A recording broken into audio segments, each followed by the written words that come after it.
السلام علیکم ورحمۃ اللہ وبرکاتہ۔ الحمد للہ رب العالمین والصلاة والسلام الأتمان الأكملان على محمد خاتم النبیین وعلى آلہ وصحبہ الغر الميامین ومن تبعهم وتابعیہم بإحسان إلى یوم الدین، اما بعد۔ رب اشرح لي صدری ويسر لي امری واحلل عقدۃ من لسانی یفقهوا قولی۔ رب زدنی علما سبحانک لا علم لنا الا ما علمتنا انک انت العلیم الحکیم۔ سامعین و ناظرین، آپ سبھی کا مختصر صورتوں کی تفہیم کے سلسلے درس میں خوش آمدید اور استقبال ہے۔ آج ہم مل کر انشاءاللہ سورہ نصر کو پڑھیں گے اور اس کے مضمون سے آگاہی حاصل کرنے کی کوشش کریں گے۔ بغیر کسی تاخیر کے میں سورت کی تلاوت کر کے اس کا ترجمہ اور پھر اس کے بعد اس کی توضیح کی طرف آتا ہوں۔ رب العالمین ارشاد فرماتا ہے اس میں، اعوذ باللہ من الشیطان الرجیم، بسم اللہ الرحمن الرحیم، اذا جاء نصر اللہ والفتح ورأیت الناس يدخلون فی دین اللہ افواجا فسبح بحمد ربک واستغفر انہ کان توابا۔ جب اللہ کی مدد اور فتح آ پہنچے اور آپ دیکھ لیں کہ لوگ اللہ کے دین میں فوج در فوج داخل ہونے لگے، تو پھر اللہ رب العالمین کی حمد کے ساتھ تسبیح بیان کریں اور اس سے استغفار کریں، یقیناً وہ بہت زیادہ توبہ قبول کرنے والا ہے۔ اس صورت مبارکہ میں جو الفاظ ذرا نئے ہیں، تھوڑی سی ان کی تشریح کر دیتا ہوں۔ افواجہ کا لفظ اس میں استعمال کیا گیا ہے۔ افواجہ کا مطلب یعنی فوج در فوج، جماعت در جماعت۔ فوج کا اصل معنی ہوتا ہے اکٹھا ہونا، جمع ہونا، چونکہ فوج کے اندر ٹکڑیاں جمع ہوتی ہیں، فوجیوں کی تعداد اس میں اکٹھا ہوتی ہے، مجتمع ہوتی ہے، اسی لیے اس کو فوج کہا جاتا ہے۔ توابہ، یہ تابہ یتوبو سے فعال کے وزن پر ہے، صیغہ مبالغہ، یعنی اللہ رب العالمین بندے کو توبے کی توفیق دیتا ہے اور پھر اس توبہ کو قبول فرماتا ہے۔ اور توبہ کی حقیقت یہ ہے کہ اللہ رب العالمین کی طرف رجوع ہونا، ایسے کاموں کو کر کے جنہیں اللہ رب العالمین پسند فرماتا ہے، اور ان کاموں کو چھوڑ کر جنہیں اللہ رب العالمین ناپسند کرتا ہے۔ توابہ، یہ تا وا با سے اصل میں ہے، تا واو اور با، اور اس کا اصل معنی رجوع کا ہوتا ہے عربی زبان میں۔ اس صورت مبارکہ میں اللہ رب العالمین نے شروعات کی ہے اپنے نبی کریم صلی اللہ علیہ وسلم سے خطاب کرتے ہوئے کہ جب آپ کے پاس اللہ رب العالمین کی مدد آ جائے آپ کے دشمنوں پر، اور آپ کے لیے فتح مکہ یقینی ہو جائے، اور آپ عرب کو دیکھ لیں کہ وہ اسلام میں ٹولی در ٹولی، جماعت در جماعت، گروپ در گروپ اسلام میں داخل ہونے لگے، تو اپنے رب کو ہر قسم کے عیوب اور نقائص سے پاک کرنے میں لگ جائیے، ایسی پاکی جو اللہ رب العالمین کے حمد کے ساتھ جڑی ہوئی ہو، اور اللہ رب العالمین سے اپنے گناہوں کی بخشش طلب کیجیے، اپنے گناہوں کو مٹانے کا سوال اللہ رب العالمین سے کیجیے۔ اللہ رب العالمین ہمیشہ سے وہ اس صفت سے متصف ہے کہ وہ اپنے بندوں کی توبہ کو قبول کرتا ہے۔ ہماری یہ صورت جو آج ہم پڑھنے جا رہے ہیں، یہ صورت نہایت مختصر صورت ہے۔ اللہ کے رسول صلی اللہ علیہ وسلم کے لیے اور آپ صلی اللہ علیہ وسلم کی امت کے لیے، آپ صلی اللہ علیہ وسلم کے بعد اس کے اندر بشارت ہے۔ جب یہ صورت اللہ رب العالمین کی جانب سے اتری تو رسول پاک صلی اللہ علیہ وسلم نے فرمایا، قد نعیت نعیت الیہ نفسی، یعنی یہ میری موت کی خبر ہے، میری روانگی کی خبر ہے، جیسا کہ سنن دارمی کی روایت میں، سنن دارمی میں بابن فی وفات الرسول کے اندر یہ روایت بیان کی گئی ہے، 79 نمبر کی روایت۔ یہ صورت اپنے زمان نزول کے اعتبار سے مدنی ہے، یعنی ہجرت کے بعد اتری ہے، ظاہر سی بات ہے بالکل آخر میں اتری ہے، اور اس کی آیتوں کی تعداد 3 ہے، اس میں کسی کا اختلاف نہیں ہے۔ اس کا شان ورود کیا ہے، اس کے بارے میں امام عبدالرزاق نے اپنی مصنف میں معمر عن الزہری کے طریق سے بیان کیا ہے کہ جب اللہ کے رسول صلی اللہ علیہ وسلم مکہ میں داخل ہوئے فتح مکہ کے سال، تو خالد بن ولید کو بھیجا،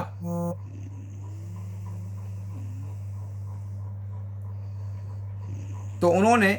مشرکین کی ان صفوں سے قتال کیا، مشرکین کی ان ٹکڑیوں سے قتال کیا جو مکہ کے نچلے جانب میں تھے، یہاں تک کہ اللہ رب العالمین نے انہیں شکست دے دی۔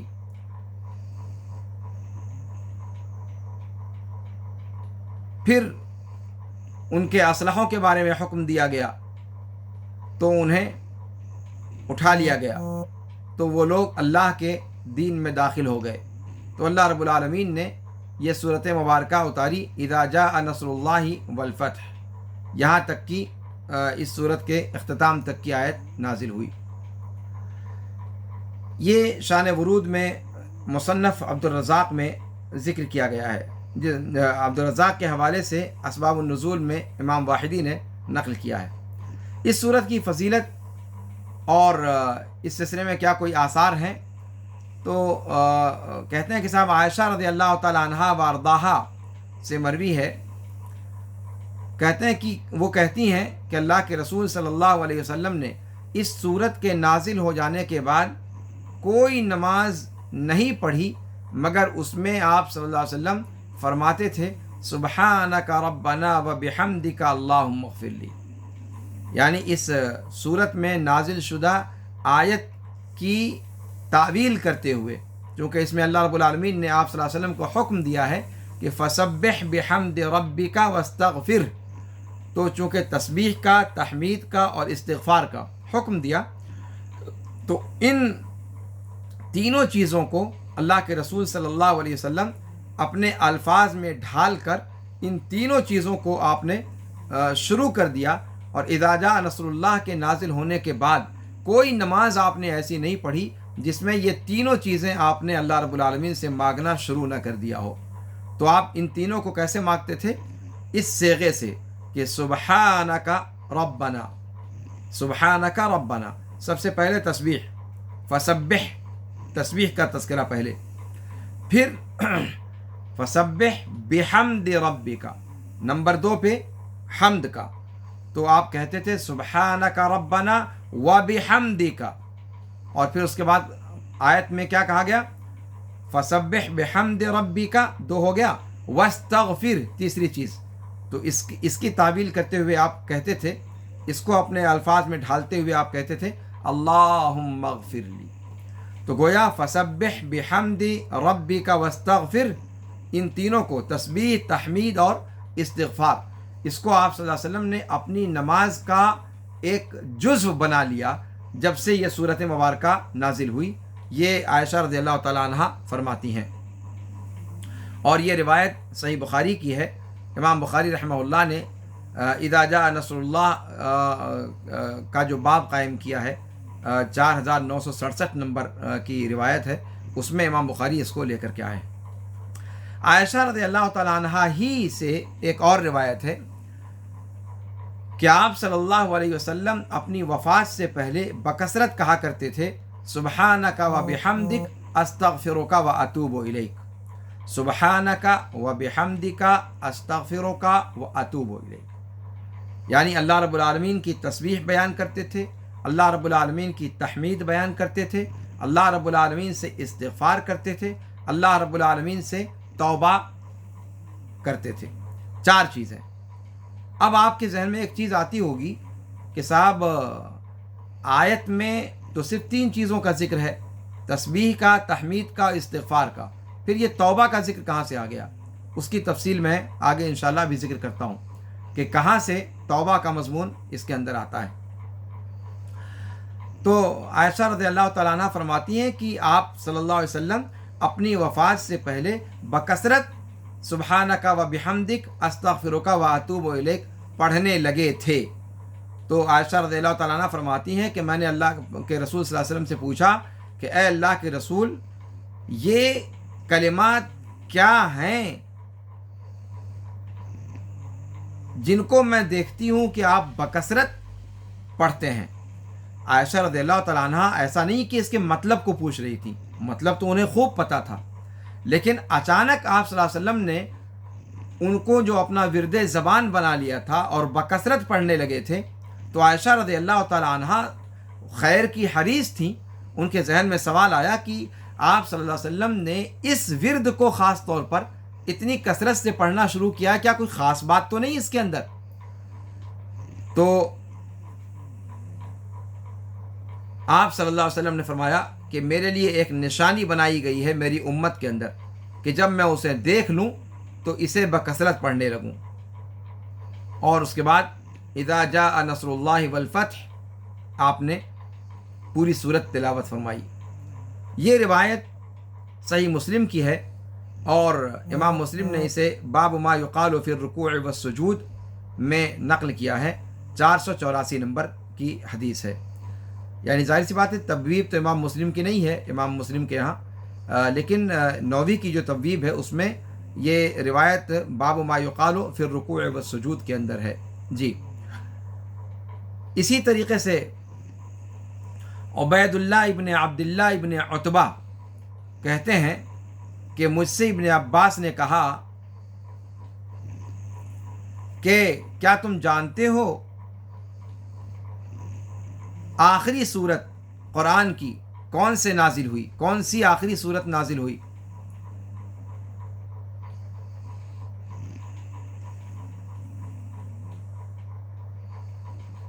تو کہتے ہیں کہ میں نے کہا، یعنی ابن عباس رضی اللہ تعالیٰ عنہ نے سوال کیا کہ آخری صورت جانتے ہو جو قرآن کی نازل ہوئی اور وہ پوری کی پوری نازل ہوئی؟ تو میں نے کہا کہ ہاں، اذا جاء نصر اللہ والفتح۔ تو ابن عباس رضی اللہ تعالیٰ عنہما نے ان کی تائید کی، کہا صدقت۔ تو گویا قرآن کریم کی آخری مکمل صورت جو اتری ہے وہ اذا جاء نصر اللہ والفتح ہے۔ اس کے بعد وحی آئی، قرآن اترا، لیکن متفرق آیات اتری۔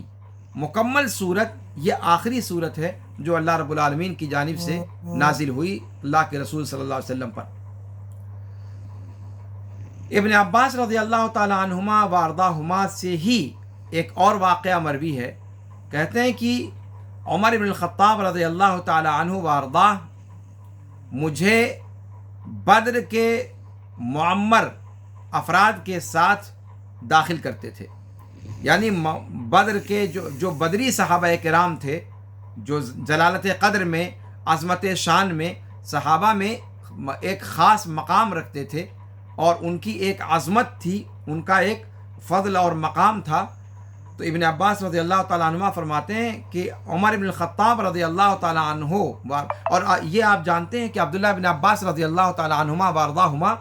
یہ صغار صحابہ میں سے ہیں، ان کے والد وہ صحابہ کرام میں سے ہیں۔ تو عبداللہ بن عباس صغار صحابہ میں سے ہیں اور بدری صحابہ کرام وہ کبار صحابہ میں سے ہیں۔ نہ صرف یہ کہ کبار صحابہ میں سے ہیں بلکہ وہ بدری ہونے کی وجہ سے مقام و مرتبے میں بھی عام صحابہ کرام جو کبار بھی تھے ان میں بھی کافی اوپر کا مرتبہ رکھنے والے صحابہ کرام تھے۔ تو ابن عباس رضی اللہ تعالیٰ عنہ فرماتے ہیں کہ عمر بن الخطاب رضی اللہ تعالیٰ عنہ وارضا مجھے بدر کے جو کبار صحابہ تھے، بدری کبار صحابہ تھے، ان کے درمیان مجھے رکھا کرتے تھے، ان کے درمیان مجھے داخل کیا کرتے تھے۔ اور انسانی فطرت ہے کہ جب بڑے بوڑھوں کے درمیان کوئی بچہ آ جائے یا کوئی کمسن آ جائے یا کوئی نئی عمر کا شخص آ جائے تو جو بڑی عمر کے لوگ ہوتے ہیں ذرا سا تو شکن پڑتی ہے ماتھے پہ. تو کہا کہ ان میں سے بعض نے کہا کہ ابھی اس ابھرتی ہوئی عمر کے نوجوان کو ہمارے درمیان کیوں داخل کرتے ہیں؟ ہمارے تو بیٹے ان کی عمر کے ہیں،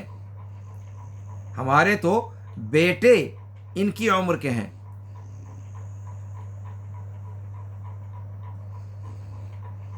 تو عمر بن خطاب رضی اللہ تعالیٰ عنہ نے کہا کہ یہ ان لوگوں میں سے ہیں جنہیں آپ سبھی جانتے ہیں. ایک دن ان کو بلایا اور ان لوگوں کے ساتھ ساتھ مجھے بھی بلایا. ابن عباس کہتے ہیں کہ ایک دن عمر بن خطاب رضی اللہ تعالیٰ عنہ نے اشیاخ بدر کو، بدر کے جو وہ کبار صحابہ تھے، انہیں بلایا اور ساتھ میں مجھے بھی بلایا. اور ابن عباس رضی اللہ تعالیٰ عنہما کہتے ہیں کہ مجھے یقین ہو گیا کہ آج انہوں نے کچھ نہ کچھ سوچ کر ہی مجھے بلایا ہے، تاکہ وہ کبار صحابہ جو بدری کبار صحابہ ہیں ان کے درمیان میری موجودگی کا کوئی جواز فراہم کریں کہ دیکھو اس وجہ سے ابن عباس کو میں تمہارے درمیان رکھتا ہوں. تو جب آ گئے سب لوگ اور ابن عباس بھی آ گئے تو عمر بن خطاب رضی اللہ تعالیٰ عنہ وارضاہ نے پوچھا کبار صحابہ سے کہ اذا جاء نصر اللہ والفتح کے بارے میں تم لوگ کیا کہتے ہو؟ اذا جاء نصر اللہ والفتح ورأيت الناس يدخلون في دين الله افواجا فسبح بحمد ربك واستغفر انه كان توابا. پوری سورت پڑھی عمر بن خطاب رضی اللہ تعالیٰ عنہ نے اور کبار صحابہ جو بدری کبار صحابہ تھے ان سے پوچھا کہ اس سورت کے بارے میں تم لوگ کیا کہتے ہو، اس کے بارے میں کیا تفسیر پیش کرتے ہو؟ تو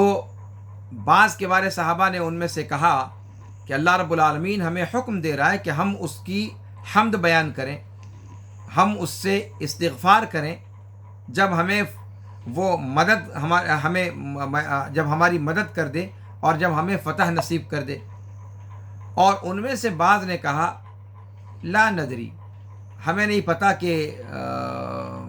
کیا مقصود ہے.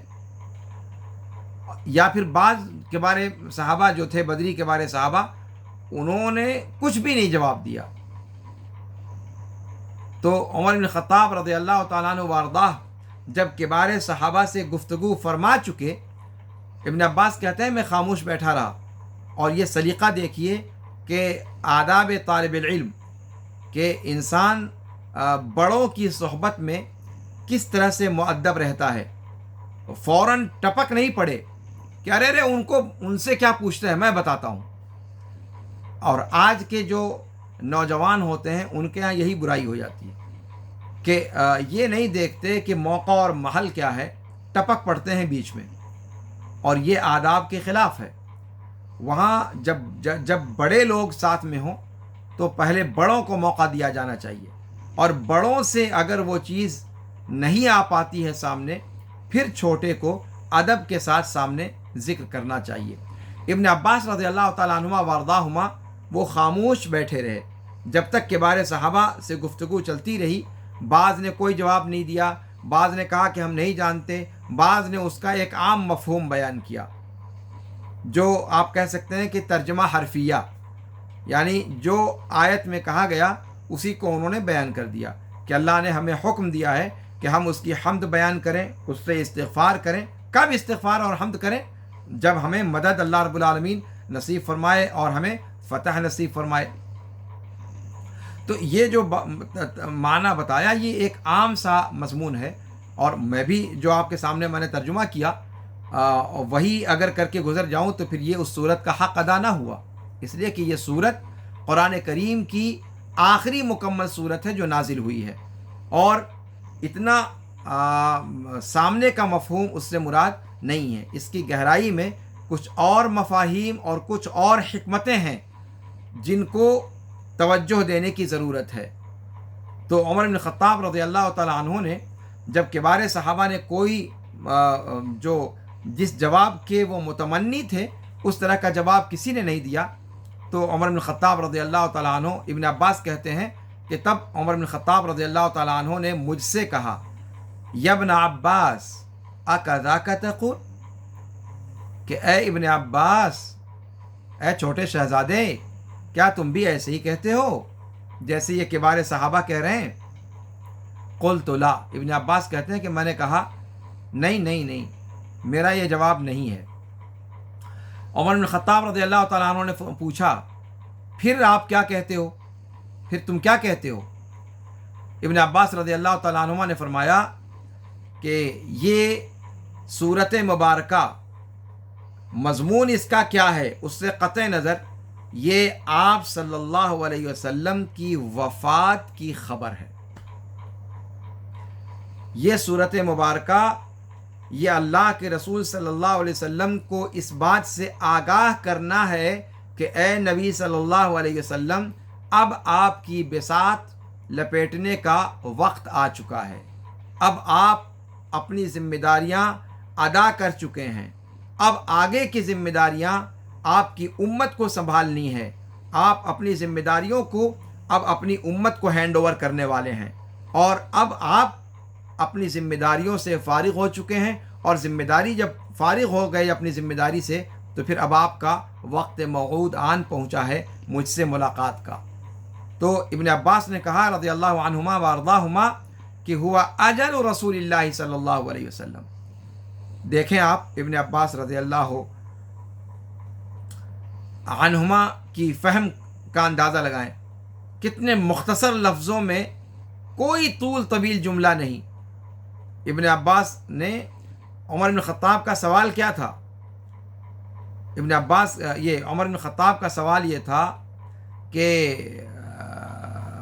ما تقولون فی اذا جاء نصر اللہ، کہ اذا جاء نصر اللہ والی صورت پوری پڑھنے کے بعد پوچھا کہ اس صورت کے بارے میں آپ کیا کہتے ہو، یعنی اس صورت سے آپ کیا سمجھتے ہیں۔ اس سمجھنے کو اس کے ظاہری جملوں کی بات نہیں کی تھی، ظاہری جملہ تو عربی میں اترا تھا اور عرب کے لوگ تھے وہ سب عربی بولنے والے تھے، تو ترجمہ تو پوچھا نہیں تھا عمر بن خطاب نے۔ انہوں نے پوچھا اس صورت کے بارے میں کیا کہتے ہو، کہ یہ ہے کیا، کیا مقصود ہے اس کا۔ ابن عباس نے سیدھے اس ٹارگٹ کو پا لیا اور مختصر لفظوں میں کہہ دیا ہوا اجل رسول اللہ۔ سمجھ گئے کہ عمر بن خطاب کیا پوچھنا چاہتے ہیں۔ اس کے اندر کوئی مشکل لفظ نہیں ہے کہ عمر بن خطاب، مثال کے طور پر عمر بن خطاب رضی اللہ تعالیٰ عنہ کے ساتھ بھی اس طرح کا واقعہ پیش آیا کہ قرآن کی بعض آیتیں اتری، ان کو بعض الفاظ سمجھ میں نہیں آئے۔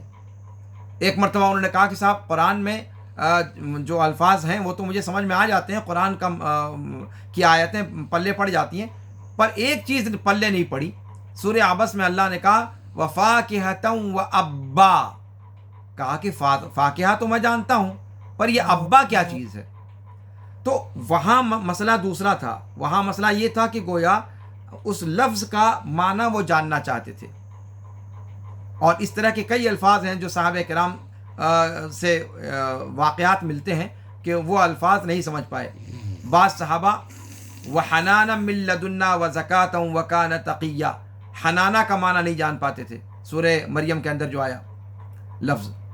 تو یہاں عمر بن خطاب رضی اللہ تعالیٰ عنہ کا یہ مقصود نہیں تھا، اس لیے کہ سورہ نصر کے اندر کوئی ایک بھی ایسا لفظ نہیں ہے کہ جو جس کو دیکھنے کے لیے یا جس کا معنی جاننے کے لیے کسی سے پوچھنے کی حاجت ہو۔ آسان الفاظ ہیں۔ ابن عباس فوراً بھاپ گئے کہ عمر بن خطاب رضی اللہ تعالیٰ عنہ کا اصل ٹارگٹ کیا ہے، وہ پوچھنا کیا چاہتے ہیں۔ انہوں نے صرف دو لفظوں میں کہہ دیا ہوا اجل رسول اللہ صلی اللہ علیہ وسلم، ہوا اجل رسول اللہ صلی اللہ علیہ وسلم اعلمہ اللہ لہ۔ ٹھیک ہے کہ یہ اللہ کے رسول صلی اللہ علیہ وسلم کی موت ہے، یہ صورت اللہ کے رسول صلی اللہ علیہ وسلم کی موت کی خبر ہے، جسے اللہ رب العالمین نے آپ صلی اللہ علیہ وسلم کو بتلا دیا۔ تو کہا اذا جاء نصر اللہ والفتح، کہ جب اللہ کی مدد اور فتح آ پہنچی، اور فتح سے مراد فتح مکہ 8 ہجری میں واقع ہو چکا، تو کہا کہ یہ آپ کی موت کی نشانی ہے۔ اللہ کی مدد کا آ جانا، فتح مکہ کا ہو جانا، یہ آپ کی موت کی علامت ہے، اور جب موت کی علامت ظاہر ہو چکی ہے تب آپ دنیاوی مشغولیتوں سے کنارہ کش ہو کر کیا کیجئے؟ فسبح بحمد ربک واستغفر انہ کان توابا، اللہ رب العالمین کی تسبیح پاکی بیان کریں، اللہ رب العالمین سے استغفار کیجئے، اللہ رب العالمین توبہ قبول کرنے والا ہے۔ عمر بن الخطاب رضی اللہ تعالیٰ عنہ و ارضاہ نے ابن عباس رضی اللہ تعالیٰ عنہما و ارضاہما کے اس جواب کو سنا۔ اس کے بعد ابن عباس رضی اللہ عنہما کی تائید کی اور کہا کہ میں بھی اس صورت سے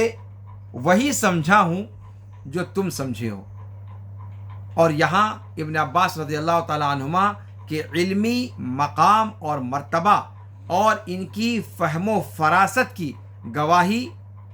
خلیفہ دوم، خلیفہ راشد عمر بن الخطاب رضی اللہ تعالیٰ عنہ و ارضاہ نے دی ہے۔ تو یہ واقعہ بھی اس صورت کی فضیلت کو بتلا رہا ہے۔ اب آئیے دیکھتے ہیں کہ سورۃ النصر میں اور اس سے پہلے والی سورت جو سورہ کافرون ہے اور اس کے بعد والی سورت جو سورۃ المسد یا سورہ لہب ہے اس میں کیا مناسبت ہے، اس کو دیکھنے کی کوشش کرتے ہیں۔ سورہ کافرون کا آغاز قل سے ہوا ہے، جس سے یہ پتہ چلتا ہے کہ آپ صلی اللہ علیہ وسلم اپنے رب کی جانب سے پیغام بر ہیں، اور جب معاملہ یہ ہے کہ وہ اللہ کے پیغام رساں ہیں، اللہ کے پیغام کو پہنچانے والے ہیں، تو پھر اللہ رب العالمین آپ کی یقینی طور پر مدد کرنے والا ہے۔ تو اس صورت میں آپ صلی اللہ علیہ وسلم کی مدد کی خوشخبری بھی آ گئی، بشارت بھی آ گئی، اور فتح کی بشارت بھی آ گئی۔ یہ مناسبت سورہ کافرون میں اور سورہ نصر کے اندر۔ اسی طریقے سے معنی کے اعتبار سے اگر دیکھیں آپ ایک دوسرے پہلو سے کہ سورہ کافرون کے اندر شرک اور اہل شرک سے براعت کا اظہار ہے کھلم کھلا۔ جب حق اور باطل کا ٹکراؤ یقینی ہے تو پھر مناسب سمجھا گیا کہ اس کے بعد سورہ نصر کو رکھا جائے جو مومنین کو بشارت سناتی ہے اللہ رب العالمین کی تائید اور نصرت کی ان کے دشمنوں کے مقابلے میں۔ تو یہ دونوں مناسبتیں ہیں سورہ کافرون اور سورہ نصر کے درمیان۔ رہ گئی مناسبت کی بات اس صورت سے جو اس کے بعد آ رہی ہے، سورہ لہب یا سورہ مسد، اس میں اور اس میں کیا مناسبت ہے کہ جب سورہ نصر کے اندر اللہ رب العالمین نے اپنی اطاعت کرنے والوں کے ثواب کو اور نصر اپنی مدد کے حصول کا تذکرہ فرمایا اور دنیا میں ان کے غلبے کی بات کی اور آخرت میں اجر جزیل کا وعدہ فرمایا، تو یہاں پر ذکر کیا انہوں نے اللہ رب العالمین نے کہ گنہگار کا انجام دنیا میں بھی خسارہ ہے اور آخرت میں بھی اللہ کی سزا ہے، اللہ کا عقاب ہے۔ گویا یہاں پر مطیع کا ثواب بتایا گیا اور لہب میں عاصی اور خطاکار کے عذاب کا بیان کیا گیا کہ جیسے مطیع و فرما بردار اس دنیا میں بھی وہ غلبہ پاتا ہے اللہ کی مدد اور اللہ کی طرف سے فتح کے ذریعے سے، اور آخرت میں بھی کامیاب ہوگا، ویسے ہی ایک گنہگار اس دنیا میں بھی خسارے میں رہتا ہے اور آخرت بھی اس کی عقاب کا شکار ہوتی ہے، اللہ رب العالمین کی جانب سے سزا کا وہ مستحق قرار پاتا ہے۔ تو یہ مناسبت ہے سورہ نصر میں اور سورہ لہب جو اس کے بعد ہے جس کو سورہ مسد بھی کہا جاتا ہے اس میں۔ اسی طریقے سے جب اللہ رب العالمین نے سورہ نصر کے اندر ڈھیر سارے لوگوں کے ملت اسلامیہ میں داخل ہونے کی بات کہی تو اللہ رب العالمین نے اس کے بعد والی صورت میں لوگوں میں سے بعض کے انجام کو ذکر کیا کہ وہ کس طریقے سے ہلاک و برباد ہوا جب اس دین میں داخل نہیں ہوا، اور کس طریقے سے وہ گھاٹا اٹھانے والوں میں سے ہو گیا، تاکہ عام لوگوں کا جو ذکر یہاں پر کیا گیا ہے تو یہ وہ خوش نصیب ہیں جن کو اللہ رب العالمین نے ہدایت دینا چاہا، لیکن ان میں سے بعض بد نصیبے ایسے بھی تھے کہ جن کو اللہ رب العالمین نے اس بشارت کا مستحق نہیں سمجھا اور وہ اللہ رب العالمین کے خطا کار بن کر کے رہے، اور اس دنیا میں بھی ہلاکت ان کا مقدر ہوئی، اور آخرت میں بھی انہوں نے اپنے آپ کو جہنم کا ایندھن بنا لیا۔ تو یہ مناسبت ہے سورہ نصر میں اور سورہ مسد کے اندر۔ اس صورت کا جو اصل مقصد ہے وہ کیا؟ اس کا اصل مقصد یہ ہے کہ اسلام کا انجام یا اسلام کا جو نتیجہ ہے وہ یہ ہے کہ اللہ رب العالمین کی طرف سے مدد اور فتح آتی ہے اور آ کر رہتی ہے۔ اسلام اور اہل اسلام کے لیے یہ خوشخبری ہے کہ غلبہ اور آخری نتیجہ اور فتح یہ اہل اسلام کے لیے ہوتی ہے۔ یہ اس صورت کا بنیادی مضمون ہے۔ اور ایسے موقع پر کہ جب اللہ رب العالمین یہ نصرت اور یہ تائید اور یہ فتح نصیب فرمائے، تو اسلام کے ماننے والوں کا فریضہ کیا ہونا چاہیے ایسے موقع پر؟ یہ نہیں کہ اس پر اترانے لگیں، فخر و غرور کرنے لگیں، تکبر میں مبتلا ہو جائیں، بلکہ ایسے موقع پر کیا کرنا چاہیے؟ تو اللہ رب العالمین کی تسبیح، استغفار اور اللہ رب العالمین سے اپنے گناہوں کی معافی تلافی کا اہتمام کرنا چاہیے۔ اسی طریقے سے یہ صورت مبارکہ اللہ کے رسول صلی اللہ علیہ وسلم کے وقت موعود آ پہنچنے کی خبر بھی ہے۔ اس صورت کا گویا ایک مقصد آپ صلی اللہ علیہ وسلم کی موت کی خبر دینا ہے۔ اس صورت کے موضوعات آیت نمبر 1 اور 2 میں اللہ رب العالمین کی نصرت و تائید کی بشارت ہے اپنے رسول کے لیے، اور اسلام کو اللہ رب العالمین پھیلا دے گا ہر چہار جانب، اس بات کی بشارت ہے۔ اور آیت نمبر 3 میں جب نصرت اللہ کی طرف سے مل جائے، تائید اللہ کی مل جائے، تو پھر اس پر اللہ رب العالمین کا شکر ادا کرنا چاہیے بندے کو۔ اس چیز کی رہنمائی کی گئی ہے آیت نمبر 3 میں۔ تو اللہ رب العالمین اس میں کیا فرماتا ہے؟ اذا جاء نصر اللہ والفتح، کہ اے محمد صلی اللہ علیہ وسلم، جب اللہ آپ کی مدد فرما دے، آپ کے دشمنوں پر فرما چکا، جب اللہ رب العالمین نے آپ کی مدد فرما دی آپ کے دشمنوں پر اے محمد صلی اللہ علیہ وسلم، اور آپ کے لیے فتح مکہ کو یقینی بنا دیا، اس کو نافذ کر کے یا اس کو روب عمل لا کر آپ کے سامنے دکھلا دیا، اور اس کے بعد اس کے نتیجے میں آپ نے یہ بھی دیکھ لیا کہ لوگ اللہ کے دین میں فوج در فوج، جماعت در جماعت، ٹولی در ٹولی، گروہ در گروہ، گروپ در گروپ اللہ کے دین میں داخل ہونے لگے، اور آپ نے دیکھ لیا کہ اے محمد صلی اللہ علیہ وسلم عرب کے لوگ اسلام میں داخل ہونے لگے، جس اسلام کو لے کر کے اللہ رب العالمین نے آپ کو بھیجا تھا، بہت بڑی بڑی جماعتوں کی تعداد میں یکے بعد دیگرے، گروہ در گروہ۔ ابو ہریرہ رضی اللہ تعالیٰ عنہ وارضاہ کہتے ہیں کہ جب اذا جاء نصر اللہ والفتح نازل ہوئی تو اللہ کے رسول صلی اللہ علیہ وسلم نے فرمایا کہ تمہارے پاس اہل یمن آئے ہیں، وہ لوگوں میں سب سے نرم دل والے ہیں، ایمان یمانی ہے اور فقہ یمانی ہے اور حکمہ یمانی ہے۔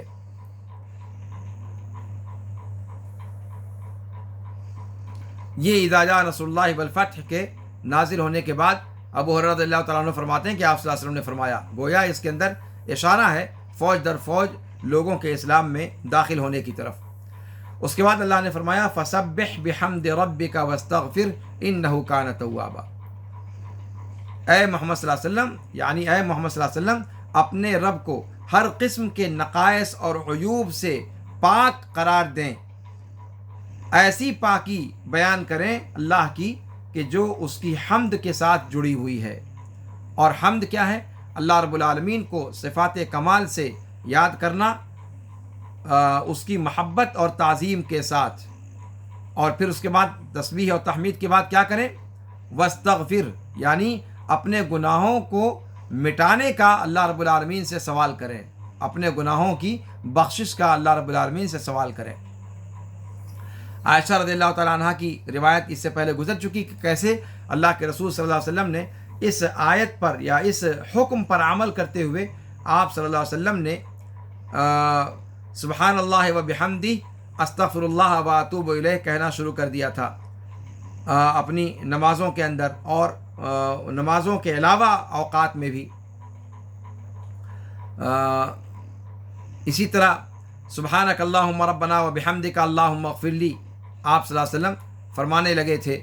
اور عائشہ رضی اللہ تعالیٰ عنہ کی روایت ہی میں یہ الفاظ ہیں کہ یتأول القرآن، یعنی آپ صلی اللہ علیہ وسلم قرآن کی تنفیذ کر رہے تھے. قرآن میں جو تھیوری کے طور پر کہا گیا ہے اس کو آپ صلی اللہ علیہ وسلم نے پریکٹیکل میں لا کر کے اور اس صیغے کے ساتھ اس کو مانگنا اللہ سے شروع کر دیا تھا. کون سا صیغہ؟ سبحانک اللہم ربنا و بحمدک اللہم اغفر لی. اور آج بھی ہم نماز کی دعاؤں میں سے اس دعا کو پڑھتے ہیں اپنے رکوع و سجود میں، اس کا اہتمام کرتے ہیں.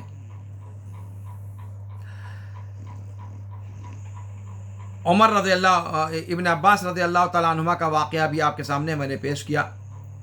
کہ کس طریقے سے اس صورت کا مضمون ابن عباس رضی اللہ تعالیٰ عنہما نے بیان فرمایا.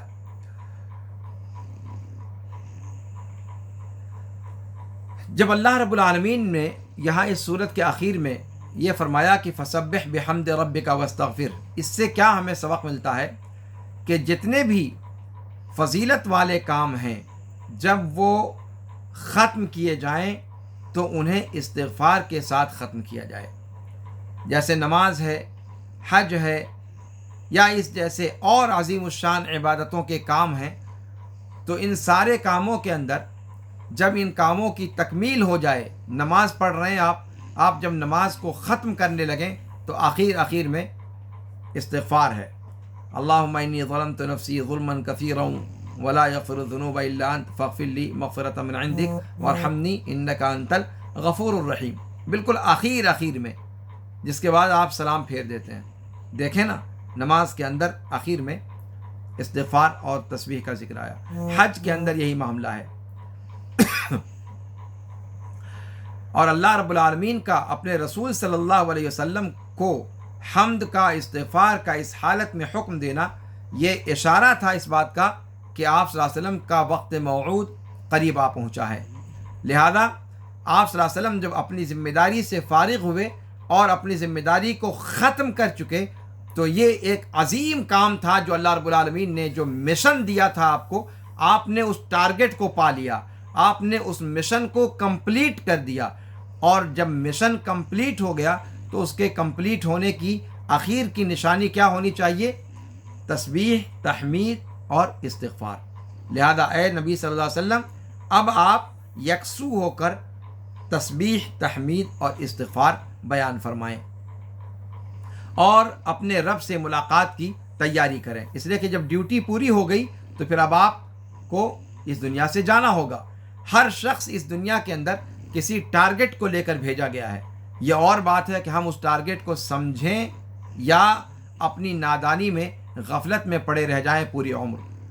انسان جو بھی ہے وہ ایک خاص ٹارگٹ کو لے کر کے اس دنیا میں آیا ہے. آپ صلی اللہ علیہ وسلم بھی ایک ٹارگٹ کو لے کر اس دنیا میں آپ کو نبی اور رسول بنا کر کے بھیجا گیا. جب آپ کا وہ ٹارگٹ پورا ہوا، اللہ رب العالمین نے کہا کہ توبہ استغفار کرو، اور یہ نشانی تھی کہ آپ اب اس دنیا سے جانے والے ہیں. اپنے رب سے ملاقات کے لیے اپنے آپ کو تیار کریں اور اپنی عمر کا اختتام ان اعمال سے کریں جو سب سے افضل اور سب سے بہتر ہیں.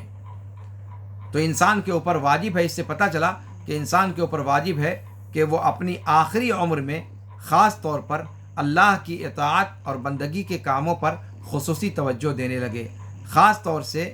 جو چیزیں اللہ رب العالمین نے اس پر واجب قرار دی ہیں. اگر انسان آخری عمر کو پہنچ چکا ہے تو اسے اللہ کی اطاعت کے کاموں میں تاخیر نہیں کرنی چاہیے اور انہیں اہتمام کے ساتھ ادا کرنا چاہیے. اور ان میں بھی خاص طور پر جو واجب چیزیں ہیں ان کو تو بالکل ہی نہیں چھوڑنا چاہیے. اگر وہ سنن اور نوافل کا اور مستحبات کا اہتمام نہیں کر پاتا تو کم سے کم واجبات کو تو بالکل چھوڑنا نہیں چاہیے. اور ساتھ میں استغفار اور حمد کو بھی لازم پکڑنا چاہیے۔ اللہ رب العالمین کے قول انہ کان توابا، اس کے اندر اشارہ ہے اس بات کا کہ اللہ رب العالمین استغفار کرنے والوں کی توبہ کو قبول کرتا ہے، اپنی طرف رجوع ہونے والوں کی توبہ کو قبول کرتا ہے، اور یہ اشارہ ہے اور رغبت دلانا ہے استغفار کی طرف اور توبے پر ابھارنا ہے۔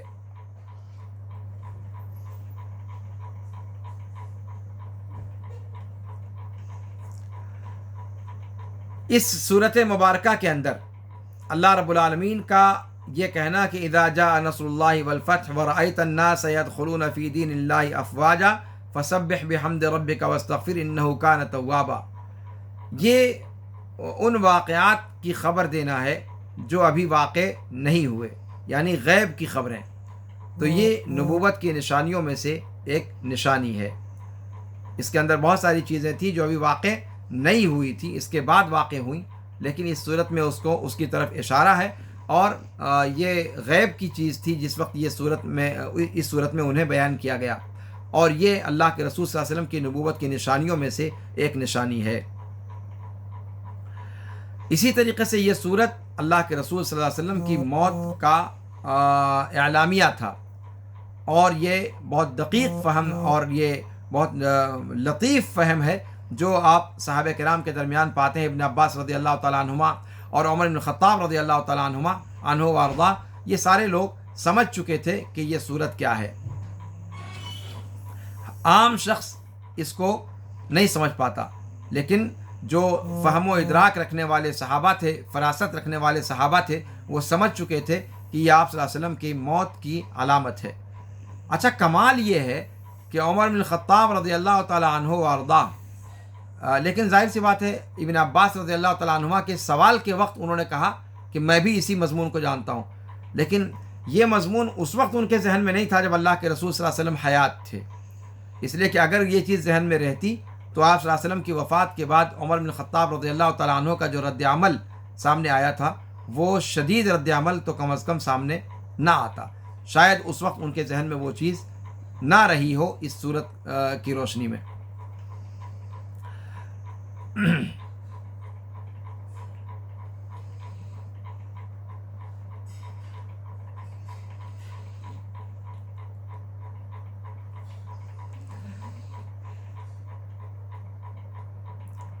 اور آپ صلی اللہ علیہ وسلم کو جو اللہ رب العالمین نے یہ ادب سکھلایا، میں نے بتایا کہ یہ ادب ہر نیک اعمال میں سے کسی بھی عمل کے اختتام پر اس ادب کو ہمیں ملحوظ رکھنا چاہیے، یعنی جو بھی نیک کام ہمارا پایہ تکمیل کو پہنچے تو آخر میں توبہ اور استغفار ہونا چاہیے۔ اسی لیے آپ نے دیکھا ہوگا اگر آپ دعاؤں کا اہتمام کرتے ہیں کہ اللہ کے رسول صلی اللہ علیہ وسلم نے سکھلایا ہے کہ کوئی بھی مجلس ہو، کسی بھی مجلس میں آپ بیٹھیں اور اس کے اندر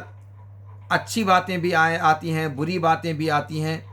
تو جب مجلس ختم ہونے لگے تو کفارہ مجلس کی دعا پڑھ لیا کریں، اور وہ کیا ہے؟ سبحانک اللہم و بحمدک اشہد ان لا الہ الا انت استغفرک و اتوب الیک۔ دیکھ رہے ہیں آپ، یہاں بھی تسبیح، تحمید، استغفار اور توبہ موجود ہے۔ تو اس طریقے سے اللہ کے رسول صلی اللہ علیہ وسلم کی جو تعلیمات ہیں، کسی بھی محتم بالشان عبادت کے آخر میں یہ پہلو آپ کو ضرور نظر آئے گا کہ استغفار جو ہے اس میں کیا جاتا ہے، اور خود نماز کے اندر بھی استغفار کیا جاتا ہے جب آخری تشہد میں بیٹھتے ہیں اور جب نماز سے فارغ ہوتے ہیں تب بھی استغفر اللہ استغفر اللہ استغفر اللہ 3 بار پڑھ کر کے پھر آپ بقیہ چیزوں کو پڑھتے ہیں۔ تو گویا یہ آداب میں سے ہے کہ جو بھی عبادت کا کام کیا جائے اس کے اخیر میں اللہ رب العالمین کی تسبیح، تحمید اور استغفار کو رکھا جائے۔ یہاں اللہ رب العالمین نے فرمایا کہ وَرَأَيْتَ النَّاسَ يَدْخُلُونَ فِي دِينِ اللَّهِ أَفْوَاجًا، یہاں پر رب نہیں کہا، مثال کے طور پر فی غیر القرآن یہ نہیں کہا کہ وَرَأَيْتَ النَّاسَ يَدْخُلُونَ فِي دِينِ الرَّبِّ أَفْوَاجًا، بلکہ فی دین اللہ کہا۔ اور کوئی دوسرا اللہ کے ناموں میں سے کوئی نام یہاں پر ذکر نہیں کیا گیا، اس لیے کہ اللہ کے ناموں میں سے یہ نام سب سے عظیم ہے اللہ، اس لیے کہ یہ اللہ رب العالمین کی ذات پر بھی دلالت کرتا ہے اور صفات پر بھی دلالت کرتا ہے۔ گویا یہاں پر یہ پیغام دینا مقصد ہے کہ اگر اس دین کی کوئی اور خصوصیت نہ ہوتی سوائے اس خصوصیت کے کہ یہ اللہ کا دین ہے، تو صرف اتنی خصوصیت کافی ہے انسان کو اس دین کے قبول کرنے کے لیے، اور بھی اس کی حکمتیں بیان کی گئی ہیں۔ اور فسبح بحمد ربک واستغفر جو آپ صلی اللہ علیہ وسلم کو حکم دیا گیا، اس سے پتہ چلا کہ تسبیح اور تحمید کی فضیلت اور اس کا مقام اور مرتبہ کیا ہے، کہ اس پر کسی بھی عبادت کا اختتام کیا جاتا ہے۔ جب نبوی مشن پورا ہوا تو اس مشن کے پورا ہونے کا اعلان تسبیح اور تحمید کو بنایا گیا، اس سے تسبیح اور تحمید کی فضیلت بھی سمجھ میں آتی ہے۔ اور اس کے بعد اللہ کے رسول صلی اللہ علیہ وسلم نے اس کو اپنے رکوع و سجود میں بھی بنا لیا، اور اس کے علاوہ بھی اوقات میں آپ نے بکثرت تسبیح پڑھنا شروع کر دیا تھا، جیسا کہ عائشہ رضی اللہ تعالیٰ عنہ کی روایت سے پتہ چلا۔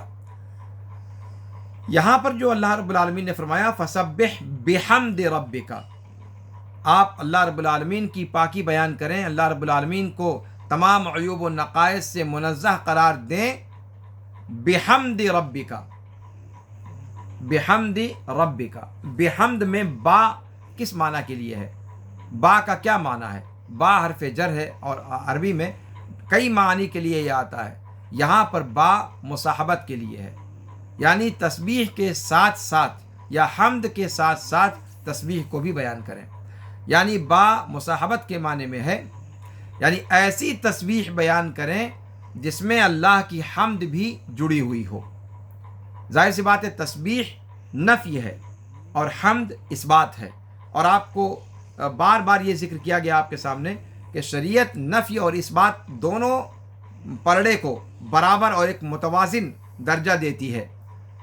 تو جب ہم کلمہ پڑھتے ہیں تو لا الہ جہاں پڑھتے ہیں وہیں الا اللہ بھی کہتے ہیں، اگر صرف لا الہ پر رک جائیں تو بھی وہ درست نہیں ہے، اور صرف الا اللہ کہیں بغیر لا الہ کے تو پھر برات جو جس کو مقدم رکھنا ضروری ہے وہ چیز حاصل نہیں ہوئی۔ تو یہاں پر جب اللہ رب العالمین نے تسبیح کا ذکر کیا، اور تسبیح کیا ہے؟ اللہ رب العالمین کو ہر قسم کی نقص اور عیب کی صفتوں سے منزہ اور پاک قرار دینا، تو پھر یہ تو ایک منفی بات ہوئی کہ منفی چیزوں کو آپ اس اللہ رب العالمین سے گویا کنارے کر دیں، لیکن مثبت چیزوں کو بھی تو ثابت کریں، خالی منفی چیزوں کو نکالنے سے کام نہیں بنے گا۔ تو مثبت چیزوں کو ثابت کرنا، منفی چیزوں کو الگ کرنا یہ تسبیح ہے، اور مثبت چیزوں کو ثابت کرنا یہ حمد ہے۔ تو کہا فسبح بحمد ربک، آپ اپنے رب کی تسبیح بیان کریں، اپنے اپنے رب کی حمد کو بیان کرنے کے ساتھ، یعنی تسبیح کے ساتھ ساتھ حمد کو بھی جوڑے رکھیں، اس لیے کہ کمال نہیں پورا ہو سکتا ہے صرف اللہ رب العالمین سے عیوب کی نفی کر کے، جب تک اللہ رب العالمین کے لیے صفات کمال کو ثابت نہ کیا جائے۔ تو اللہ رب العالمین سے عیبوں کی نفی کہاں سے ہوتی ہے؟ فسبح سے، اس لیے کہ تسبیح کا معنی ہوتا ہے اللہ رب العالمین کو پاک قرار دینا ہر نقص سے، ہر عیب سے، اور ثبوت کمالات اللہ رب العالمین کے لیے جتنے کمال ہیں، جتنی پازیٹیو چیزیں ہیں، ان کو کمال درجے کے ساتھ اللہ کے لیے ثابت کرنا، یہ کہاں سے سمجھ میں آتا ہے؟ بحمد کے لفظ سے، اس لیے کہ حمد کہا جاتا ہے قابل تعریف صفات، یعنی جس کی تعریف کی جا رہی ہے اس کی کامل صفات کے ذریعے سے اس کی صفت بیان کرنا، تو یہ ہے حمد۔ تو کہا کہ فسبح بحمد ربک، اور با یہاں پر مع کی معنی میں ہے، مصاحبت کی معنی میں ہے، یعنی اللہ رب العالمین کی تسبیح حمد کے ساتھ بیان کریں، اور یہی وہ چیز ہے جس پر امام بخاری نے اپنی کتاب کو ختم کیا ہے، جامع الصحیح کو، سبحان اللہ و بحمدی سبحان اللہ العظیم۔ تو سبحان اللہ و بحمدی یہ تسبیح مع تحمید ہے، یعنی نفی اور اس کے ساتھ اس بات۔ آپ اللہ رب العالمین کا یہ قول کہ فسبح بحمد ربک واستغفر، یہ آپ صلی اللہ علیہ وسلم کی وفات کے قریب ہونے کا اشاریہ ہے۔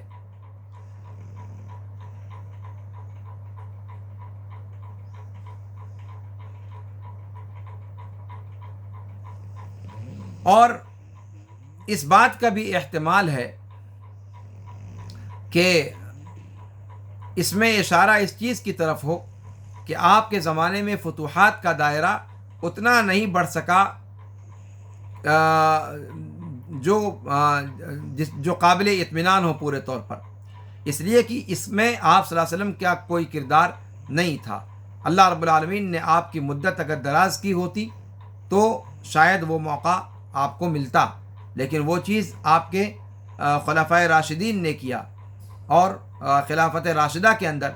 خاص طور سے عمر بن الخطاب رضی اللہ تعالیٰ عنہ اور عثمان بن عفان رضی اللہ تعالیٰ عنہ وارضاہ کے زمانے میں فتوحات کا دائرہ کافی زیادہ وسیع ہوا، اور بحر و بر ان تمام جگہوں پر جو ہے ان کی فوجیں کثیر تعداد میں بڑھیں آگے، اور انہوں نے ہر راستے کو استعمال کر کے فتوحات کے دائرے کو بڑھایا۔ تو گویا یہاں پر ایک اشارہ ہے کہ اس میں آپ صلی اللہ علیہ وسلم قابل ملامت نہیں ہیں، لیکن پھر بھی استغفار اور توبہ اور استغفار کا حکم دیا کہ کسی بھی قسم کی اگر کوتاہی کا ذہن میں بھی تصور آئے تو اس کا یہاں پر ازالہ ہو جائے توبہ اور استغفار کے ذریعے سے۔ اور یہاں پر تسبیح اور تحمید کا اللہ رب العالمین نے حکم دیا تاکہ اللہ رب العالمین کی مدد پر شکر، اللہ رب العالمین کی طرف سے مدد اور فتح پر شکر ہو اللہ کا، اور اسلام کے غلبے پر اللہ رب العالمین کا شکر ادا کیا جائے۔ اور آپ صلی اللہ علیہ وسلم کو اس کا حکم دینا اور ساتھ میں استغفار کا، یہ آپ صلی اللہ علیہ وسلم کی موت کے قریب ہونے کا اشاریہ ہے، تاکہ آپ کے لیے آخرت کا توشہ اللہ رب العالمین اسے بنائے اور اللہ سے ملاقات کا وہ توشہ بن جائے۔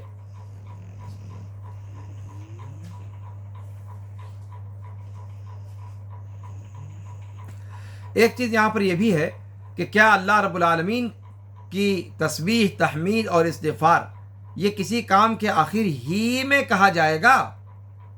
ایسی کوئی بات نہیں ہے۔ اللہ رب العالمین کی تسبیح، تحمید اور استغفار ہمیشہ کہا جانا چاہیے۔ ظاہر سی بات ہے اللہ کے رسول صلی اللہ علیہ وسلم پر یہ حکم جب نازل ہوا تب نازل ہوا نا،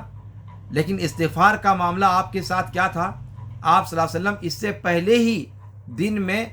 70 بار یا 100 بار استغفار کیا کرتے تھے، پہلے ہی اس حکم کے نازل ہونے سے پہلے ہی آپ صلی اللہ علیہ وسلم کی جو روٹین تھی۔ تو یہ مطلب نہیں ہے کہ جب تک یہ کام نہیں ہوا تھا تب تک آپ صلی اللہ علیہ وسلم استغفار اور توبہ نہیں کر رہے تھے، بلکہ آپ صلی اللہ علیہ وسلم اس پر عامل تھے، اس پر آپ صلی اللہ علیہ وسلم کا یہ روٹین کا عمل تھا، اور روزانہ آپ صلی اللہ علیہ وسلم 100 مرتبہ یا 70 مرتبہ استغفار یا اس سے زائد مرتبہ آپ صلی اللہ علیہ وسلم استغفار کیا کرتے تھے پہلے سے۔ لیکن اس حکم کے نازل ہونے کے بعد یہاں جس توبہ اور استغفار کا حکم دیا گیا ہے، جس تسبیح اور تحمید کا، یہ ایک خاص نوعیت کی تسبیح ہے۔ یہ اس شخص کی تسبیح ہے جو اپنے رب سے ملاقات کے لیے مکمل طور پر تیار اور پابرکاب ہے۔ اب اللہ سے ملاقات کے لیے پہنچا، تب اللہ سے ملاقات کے لیے پہنچا۔ تو یہاں جس تسبیح کا، تحمید کا اور استغفار کا تذکرہ ہے، مفسرین نے اس بات کو بیان کیا ہے کہ یہ عام توبہ، استغفار، عام تسبیح، تحمید نہیں تھی، بلکہ یہ ایک خاص قسم کی تسبیح اور تحمید اللہ رب العالمین کے حکم سے جو ہے مقصود تھی کہ آپ وہ والی تسبیح اور تحمید پڑھیں کہ جس پر آپ اپنے رب سے ملاقات کرنا پسند کرتے ہیں۔ تو ایک عام تسبیح عائشہ رضی اللہ تعالیٰ عنہ کی روایت کے مطابق جو آپ نے رکوع و سجود میں بنا لیا، اور اس کے علاوہ آپ صیغے سے پڑھا کرتے تھے، لیکن اس کی نوعیت اور اس کا انداز بقیہ جو تسبیح استغفار آپ پہلے پڑھتے تھے ان سے کچھ علیحدہ اس کے اندر تھا۔ اس کی طرف مفسرین نے بطور خاص اشارہ کیا ہے۔ اور جو فتح یہاں پر اللہ رب العالمین نے بیان فرمایا کہ اللہ رب العالمین نے مدد کی اور فتح دیا، تو فتح سے مراد کیا ہے؟ فتح مکہ،